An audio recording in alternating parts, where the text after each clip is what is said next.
friends, what's up? This is our iPhone 360 video.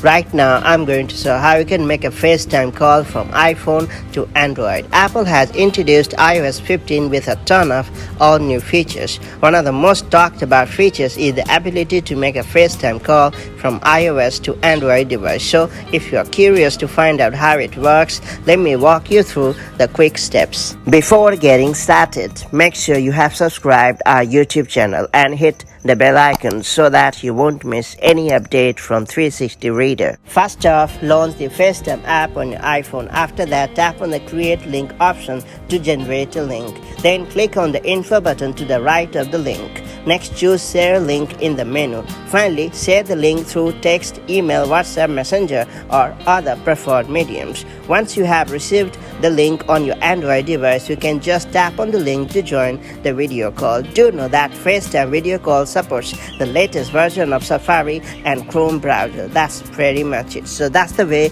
you can make a FaceTime call from iPhone to Android device. If you have found this video helpful, do like and share it, and I'll see you in the next video with more such helpful tips and tricks. Till then, have a great time. Bye bye.